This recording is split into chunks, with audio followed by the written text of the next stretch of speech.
So what we're going to do today is talk about how to teach using Zoom. We'll go over some basic orientation, then we'll do some tips, and we'll go over the main features. Now, Zoom has many more features than we're going to be able to cover, but we're going to touch on the main ones. And finally, you'll have a chance to try things on your own. For some of you, hearing we're going to move to online learning probably creates this image. You might be excited, you might think this is an opportunity. Possibly you are reacting like this, thinking that this is going to be a tragedy and you don't know what you're going to do about it. So whether you're on this side or that side or in the middle, I hope this presentation is gonna help you and gonna make you a bit more excited about this idea. So just like a live test, let's see if you can just give me a reaction. If you hover with your mouse downwards, you have the reaction button. Okay. Right, so one thing you can do is ask for reactions. This is good just for a live check with your students, and also you can ask them for feedback. Moving on, we've done that. I hope all of you can hear me. So first tip we have for you is to make sure everyone can hear you before you begin. Could be a bit frustrating for the students if you just start running without making sure they're with you. So as I said, this is our itinerary for today. We'll start with basic orientation. We'll then move on to main features. We'll go over some useful tips along the way. And finally, you can try things on your own. So this brings us to our second tip. Manage your student expectations. This is true in a normal class, but it's especially true in an online class, being that it's a new environment for the students, just as it is a new environment for you. So sharing in advance what you plan to do. Additionally, sharing that you find this experience challenging can be very, very advantageous for you. It would, what's the word I'm looking for?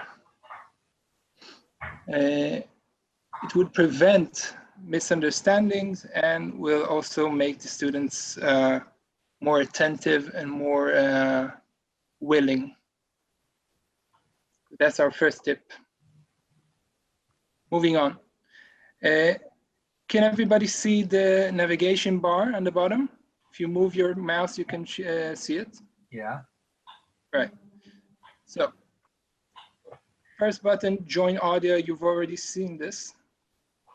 If you click on the arrow, you can see that you have many different options. I suggest you go over these options once we finish so you can see what else Zoom can do. Right, so you can also control the video feed. You can stop sharing your video, but you can also you can connect another camera and move the video input to that camera. So you can show stuff in your room or show something you're writing on. So I hope all of you have already opened the chat. Let's see. Can everybody write something on the chat?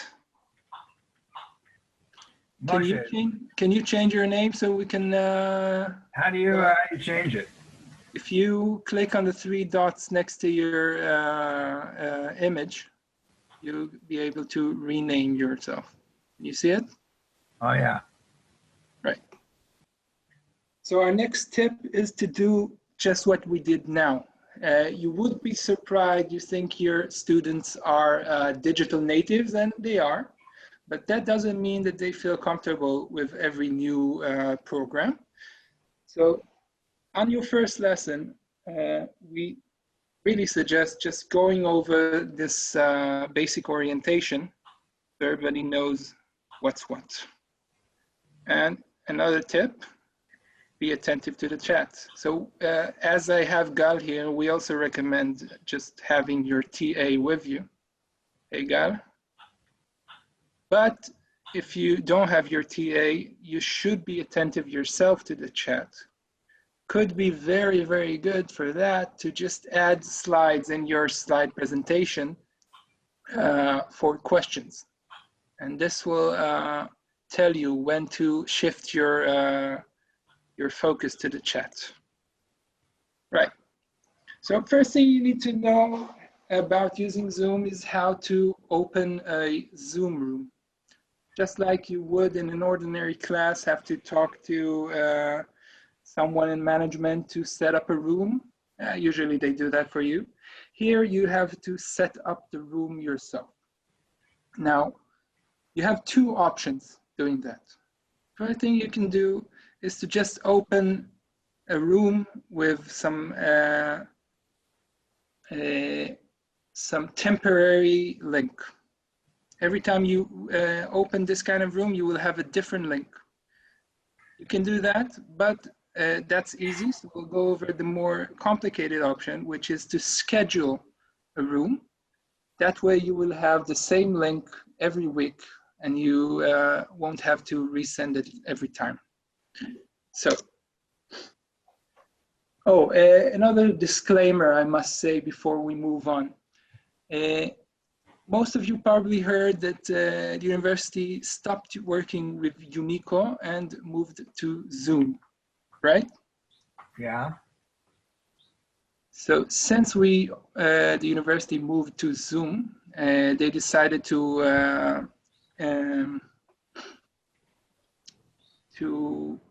add it to Moodle. And as it's added to Moodle right now, the controls might be a little bit different. So what I'm going to show you now might look a bit different on your end. The important part is that all the options you have here, you will have on Moodle. So making the adjustments won't be too hard. All right, so going back, we're talking about scheduling an appointment in order for you to have the same link every week. What you need to do is to access your account by pressing My Account. There you will be able to navigate to Meetings, and then you can schedule a new meeting. Now, when scheduling a new meeting, you have many different options. Naturally, you can set exactly at what time, the name of the meeting, you can describe the meeting in short, and you can set the duration of the meeting. Additionally, you don't see it on this slide, you can set if it's a recurring meeting or whether it's a one-time thing. You have additional options, whether you want your students to be able to use their microphone or not, and so on. You should try it yourselves later. Once you set up your meeting, you will have under your meetings tab, your scheduled meetings. And there you will have the attendee, the URL of the meeting that you have down here. If anything seems strange or doesn't make sense, feel free to stop me. We're not a lot here, so we can do it dynamically. I know that I've got a problem with Rishayon for an account, my account, because my email is different. Right. I've tried to open it, and so I'll need some help straightening that out. I've been in touch with Sharon from the office of the vice president.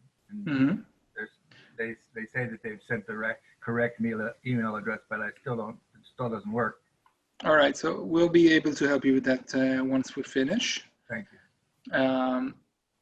But it might be redundant now to use your the email they gave you, since now Zoom is integrated into Moodle. But we'll we'll figure this out. I logged on through Moodle, and it told me that my email account didn't exist. Okay, so we'll take care of that later. Okay. Yeah. Right. So again, once you schedule a meeting, you have the same link which you can share and finish with that. So let's move on to recording your lesson and using a whiteboard or some alternative. Now, screen sharing, you've already seen.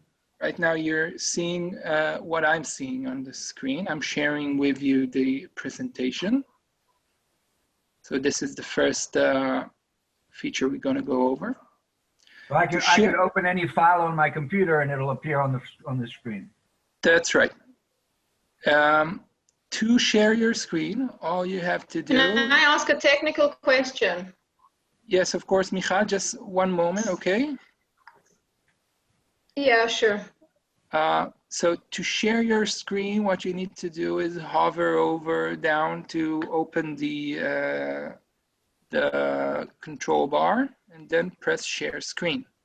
Once you press share screen, you are presented with what you see in my presentation. You can choose screen 1, screen 2, whiteboard, and so on. It will show you every tab you have open. What we recommend is you just share screen 1. What that will do is it will share with the student everything you have open on your screen. Right now you see my presentation. If I'll move to something else, now you see my browser. Now you see my Spotify, and so on. Michal, you want to ask your question? Yeah. So I just wanted to ask, for me, Unico is working well. Do we have to, I know also Dana is on this call, so do we have to convert to Zoom? And if we do have to convert to Zoom, I understand that the deadline is the 31st of March. So this week, if I have a lesson tomorrow and I don't know if I'm going to master this until tomorrow. So can I, at least tomorrow, perhaps this Wednesday, still use Unico, or do we have to move on to Zoom like ASAP? And also one question, another technical question. I've participated on calls with Zoom, and I've been told that if I block the camera, then, I don't know, the reception is better, or so I'm going to have like 40 students. Should I tell them to switch off their cameras? All right, so regarding first question, Unico will be detracted by the end of the month. That means that by the 1st of April, you won't be able to use it at all. In the meantime, you can technically use it. I don't know if you should, being that Unico is suffering some connectivity problems, as I heard, but if it works well for you and for your students, I don't see why not. I'm just not sure how well it will work, since Unico is under a lot of pressure, a lot of requests. Okay. Secondly, oops, forgot what. Can you ask your second question again? Yeah, Sorry? just regarding the camera, if I should tell the students to switch off the camera because then it overloads or something. I think every connection works differently, meaning that if all the students will close their video, it won't affect the overall connectivity. For each student, it might help to close their camera. So I would suggest to let them open the camera and ask them to close it if they're experiencing connectivity problems. Okay, perfect. Thank you. All right, so going back to screen sharing, what we said is that you can very easily just press new share screen, choose the input. We suggest just to choose screen 1, And an important tip, note on this matter, since you are sharing everything on your desktop, everything that is presented, make sure you don't have anything open that you don't want your students to see. But then, can they navigate? Or I'm the one who's going to be navigating, even though it's shared, so they can access only what I put on the screen, right? That's right. Only what's put on first, not what's in the background. And have we already started recording now? I mean, we pressed the record button at the beginning, shouldn't we? Well, I pressed the record button already. So this presentation will be recorded, yes. But we'll go over the record feature very soon. Okay, moving on. So what can you share?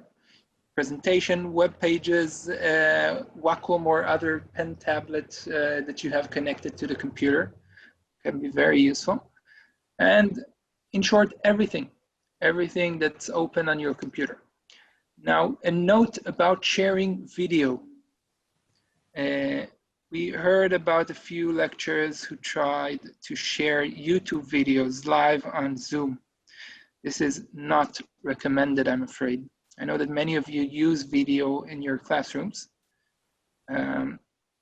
Problem is, the video streaming of Zoom is not strong enough to deliver video content without it being laggy. Gal, you want to add something?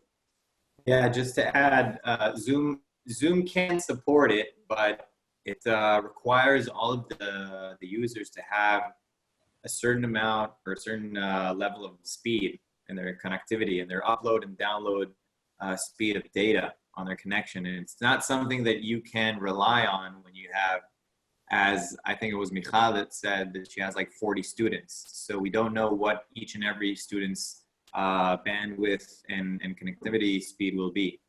So that's why we don't recommend using this feature, even though Zoom has this feature, and they even have a specific feature that enhances video streaming. We strongly recommend not to do it and prepare. I think Dan will talk about it, how to tackle this in just a moment. Right. So you want to use video and you don't want to use Zoom. What do you do? What we recommend is just uploading your videos to YouTube and sharing the links in the chat, asking everybody to view them on their own machine. That way no lag will bother them, and it's not ideal, I know. You can't make sure that everybody are watching it at the same time, but it is the lesser evil, in our opinion. I mean, if I want to, so I don't understand, how can I use a YouTube video? If I'm in the past, I've been able to project it and then talk about it while it's going. I can't do that now? It would be problematic because you can't be sure that everybody are synced and viewing it at the same time. It would be preferable to just ask them, go and view it now, and then after that, after everybody watched it, to discuss it. Yeah, I know, Moshe, it's not ideal. So we can do it like simultaneously, like we upload the link to the chat and we say to them, go look now, we wait 2 minutes and then we continue. Can we do that? Yes, that's what I suggest.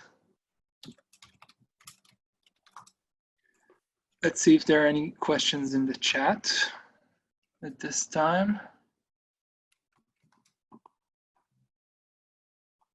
Everything's covered in the chat, Gal? Great. Okay. Can you do the chat? Can you do the PowerPoint and the chat together so that they can also look at each other's questions while we teach with the PowerPoint? Yeah, of course. Just as you can see the chat right now, so can I. I can't. That's why I'm asking. Oh, so you can just hover over to the navigation bar and press the chat. It should open next to the presentation. Okay, so it opens on top of the presentation. Is there any way that it's... Yeah, you need to exit the full screen and open, just enlarge the presentation. Then it should sit neatly, Okay. one next to each other. Yeah, thanks. Right. But now I don't see the comment on the chat. I don't see the comments from earlier on in the lesson. So do they get erased or what? I know. You should be able to see the previous chats. Yeah. Anyone else? Does anyone else have this issue? Ronit, Dana, Moshe? No, I don't think so. I think just scroll up and down. I don't know. Okay, Yeah. so I don't have it. So Just... I think Michal, it works is when from the moment you join the chat, then you're able to see it. Makes sense, yeah. If you joined after 2 p.m. and 11 minutes, then you won't be able to see, because that was the last message up until what Dana just wrote right now. Okay, so that means that once the session, once I close the screen or I switch screen, if I go back, then the chat, yeah, I can see this now. The chat gets erased. The question is, if I post this afterwards and my students access it, will they be able to see the whole chat being streamed as they do with Unico? Because I think it helps when they see each other's questions and then I relate to the questions so they know like the flow of the lesson. So yeah, they can, but they will be able to see the chat only from the moment they open it. They won't have a record of what's been written in the chat before they opened it initially. Is it recorded? It is recorded, yeah. It's Okay. part of the recording, and you can also save the chat at the end of the lesson. Okay, thanks. All right. So, Just to show you how you can save the chat if you want. Dan, maybe you can tell them how to save it down there. well, you can, do you see the three dots on the bottom right in the chat? Yeah, I saw it. Yeah, I saw the just click on it saving. and save the chat. Mm-hmm. Okay. Right. So let's move on. That was screen sharing and presentation sharing. When I share the screen, I have this green red bar added to the navigation bar. That's where I can stop the screen sharing.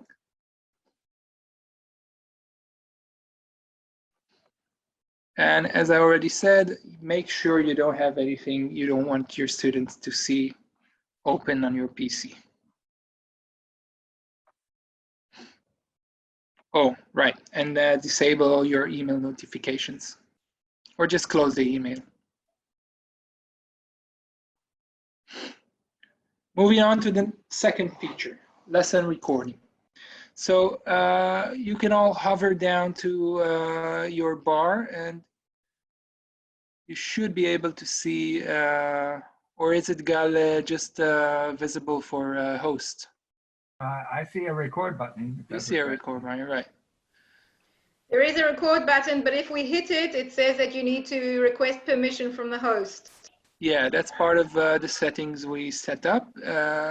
When you open the room, you can enable students to record the video without permissions, but we ask for permissions. So once you press the record button, Zoom starts recording. It will create an MP4 file that will be saved on your PC once you end the recording.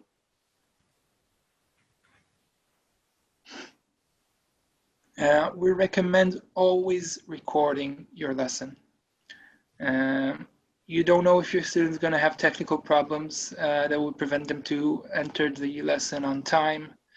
They might be absent, and it can be useful for students to just return to the lesson and go over stuff at their own pace.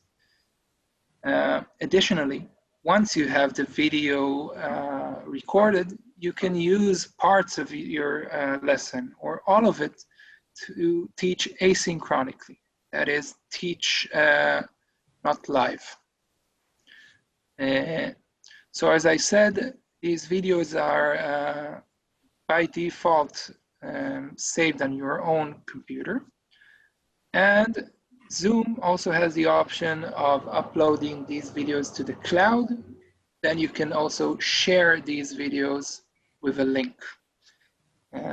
This all happens automatically once you have a pro account, which you should have if you're working with Zoom from Moodle. Any questions on recording before we move on?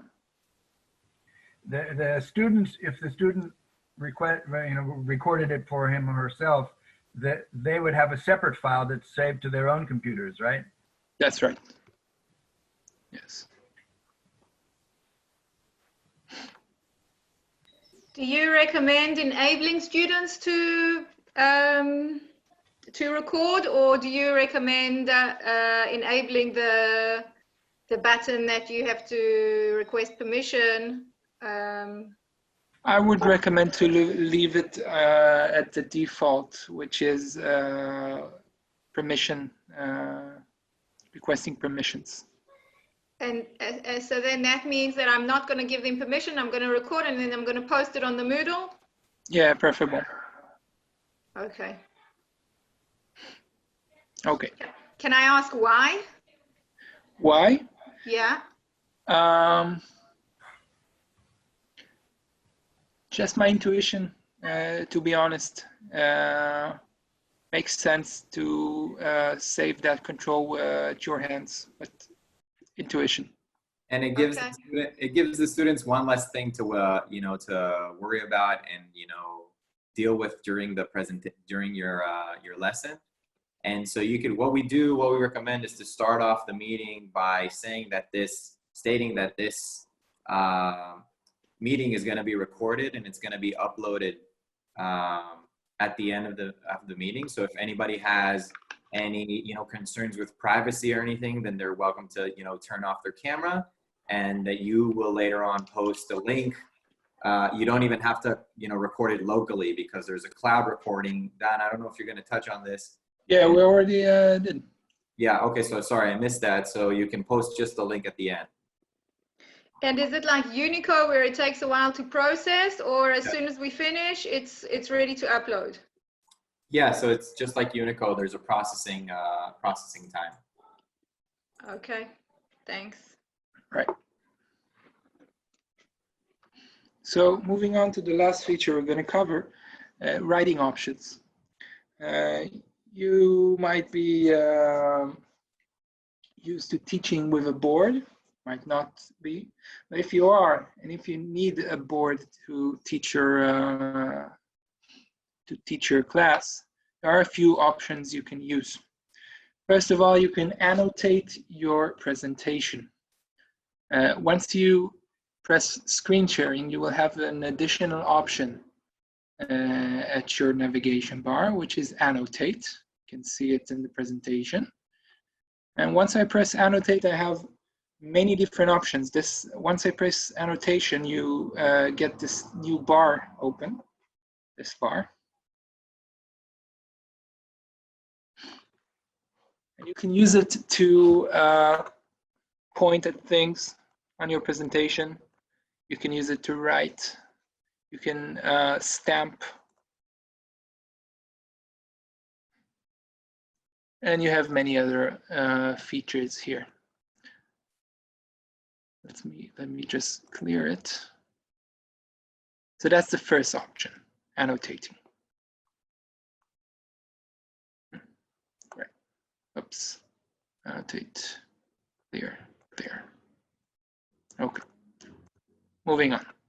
Another option is to use an iPad or some other writing surface. I don't know if you have one. I've heard that few faculties bought these devices for their lecturers. Any of you have some writing surface? No. Michal? No? No. Walid, Moshe, Dana? No. And Do you expect to need a board? No, me no. I mean, you know, I use the whiteboard when I'm teaching in a classroom. I don't know if that's going to be really feasible. You're using a whiteboard, and I guess it's kind of an awkward thing to, you know, write with the mouse. It is. That's why it's very recommended to use an iPad or some other writing pad, which you can use a pen on it. But if you don't have one, if you don't need one especially, then we can just skip this part. But if you do, just know that if you attach this kind of device, an iPad or some other pen writing tool, you can just go to the screen share and share this specific board, this specific whiteboard, and then you can show, then you can write. Another option you can use is a built-in function, a built-in feature in Zoom. Once I create a share screen, let me just do a new share, and then, right, so you see a whiteboard now, right? Yeah.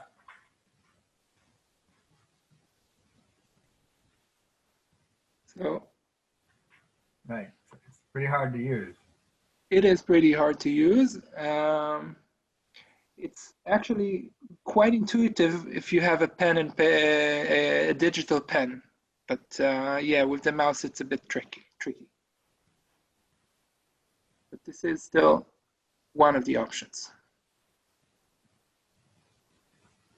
All right. Okay, so before we move on to the wrap up, just another option, writing options. You can very easily just attach another webcam and point this webcam at a paper, regular old paper. And then you can just write. So I've seen many lecturers use this this option. They're very pleased with it. So if you need to write, this can be a very good solution.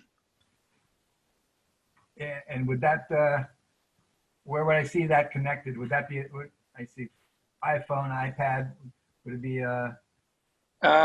once you press share screen, you will be presented with all the input options. Screen 1, screen 2, whiteboard, iPad, whatever, another camera. They will all be there. Okay, thanks. Right. Okay, so how do you wrap up your lesson? That's actually a no-brainer. Just end meeting for all, and that's the end of the of your presentation. Immediately, what's going to happen is that your video recording is going to end, and you start the Zoom will ask you if you want to save your recording to the cloud or to your own computer.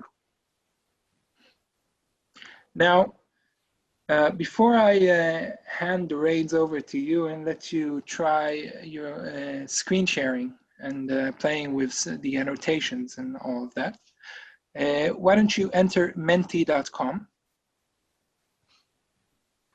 How do we do that? And just move over to your browser, write menti.com and enter the code 207500 and answer our short survey.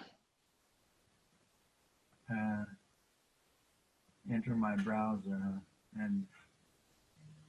What code should we enter again? Menti what? Menti.com. Gal, can you write in the chat the? Yeah, sorry, just a moment. Out.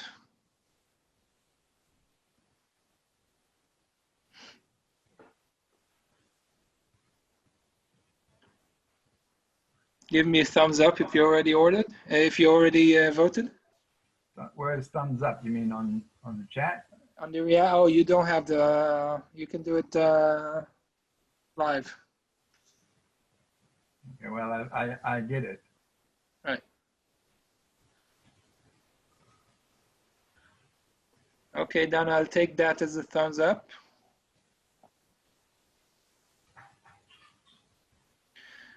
Okay, so seems like you don't differ much than the rest of the lecturers we went. We did this this presentation with. Most of you don't see yourselves using the writing option, but the presentation and the lesson recording, I see that you think you're going to use that. This brings me to the last tip, which is also true for regular classes, but especially true for online study, is to try to make your students as active as possible. So one thing you can do to achieve that is to do these sorts of quizzes. Mentimeter is just one possible platform to do that. But any activity, sending them to talk to each other, sending them to watch a YouTube video, any activity would make a big difference, especially in an online environment, as their attention span is much, much lower. They have many more distractions. And that's why it's especially important in the online environment to try to make your students as active as possible. All right, let's go back to the presentation. How do we use Menti? Just log in and then we get our own code, or is it free of charge? Do you need a license? Do you need to subscribe? It's a freemium service, if you know the term. No, I don't. Freemium is an amalgam of free and premium. It has a free option and a premium option. The free option lets you open a presentation with 2 slides or 2 quizzes, like you saw here. That's not much, but it's something. You can try to cheat and open a few presentations. That way you can have more than 2 slides. Or you can ask your faculty to buy a service for you. It's not very expensive. They also have nice deals for education purposes. But there are also alternatives. We have, Gal, maybe you can paste our site. We have on our site what's the word I'm looking for? חוברת, a guide, a manual. Manuscript. Yeah, with many different online tools you can use. Basically, right. So we have a site where we put together everything we have to help you with your online classes. Among these is a list of tools you can use, alternatives to Mentimeter. Right. So a few technical notes. We highly recommend you use a Ethernet connection, not a Wi-Fi connection. That is, use a cable when broadcasting. It's more reliable. We recommend you use headphones.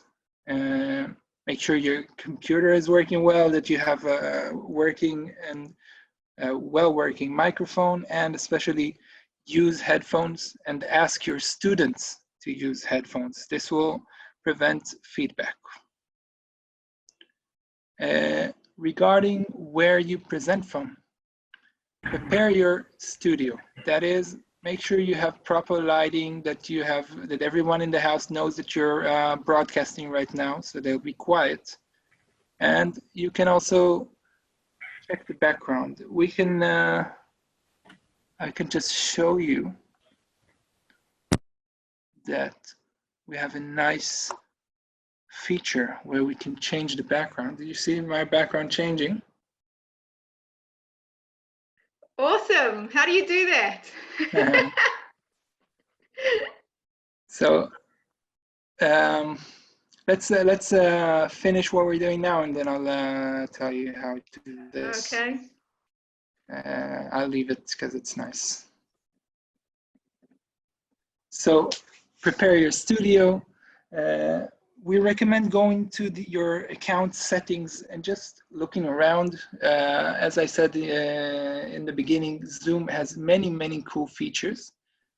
You should just browse around and see what it has to offer. It also has good guides, and also we're here to help implement. If you hear of a feature that you want to implement and you're not sure how, we're here to help with that. And last tip, which is, it's partly technical. Practice. You can open a meeting with yourself and just do a dress rehearsal for your lesson. It's especially important if it's the first time you're going to teach. But even if you've taught a few times using Zoom, it's always preferable to just make a dress run with yourself. So as I said, we're here to help. We have this website we opened with all the essential tools and tips on how to teach online. You have an email and a phone number that's operating from 9 in the morning till 6 every day to support you not only technically but also pedagogically. As I said earlier, I'm an instructional designer by profession, and we have 3 more people working alongside me, helping lecturers to cross into the digital medium. So, any questions at this point? Open the chat. How do I invite students? How do you invite students? Well, as I said in the beginning, you can schedule your meeting in advance. And once your meeting is scheduled and it's in the scheduled meeting list, you can just browse to that specific meeting, and then you can pluck the link from there. And send the link to the students. And send the link to the students, that's right. Additionally, once you're in the meeting, you should have in the navigation bar an invite button. If you don't see it, it should be under the more. Yeah, I see it. See it? Yeah. Right, so once you press invite, you can invite specific people. You can also copy the URL or copy the invitation. For each student? So you can enter the email of each student, or you can just copy the URL, which is what I recommend, and just paste the URL in your Moodle forum or as a line in the Moodle course. Can you show how to change the background? Of course. It's actually very simple. What you need to do is hover over to the video icon in the navigation bar. Just hover on the bottom facing arrow. Then you will have a few new options. Do you see choose virtual background there, Michal? Yes. So just go to virtual background. You can change the background there. Okay, cool. Right, and you can also upload your own background. Thank you. Sure. Any more questions before I hand the controls over to you?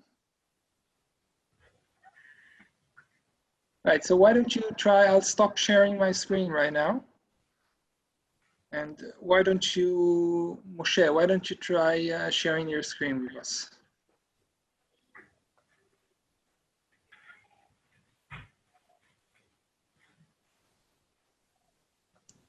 Hello, Larry, you're new, right? You just joined us recently. How's it? Oh, there you go. Oops. Okay, so can you see this student's?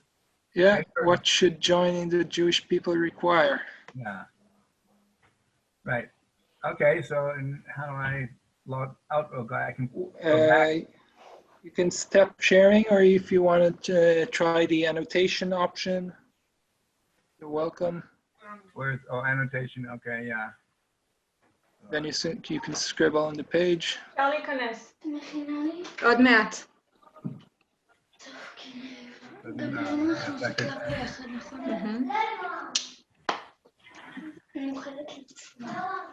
Right. אני רוצה כל אצבע עלת אחר.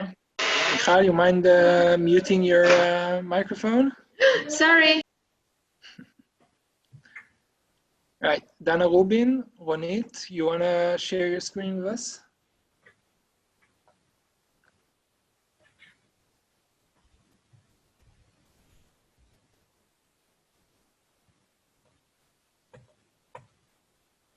Right. So, sorry, can I ask something, Dan? Yeah, of course.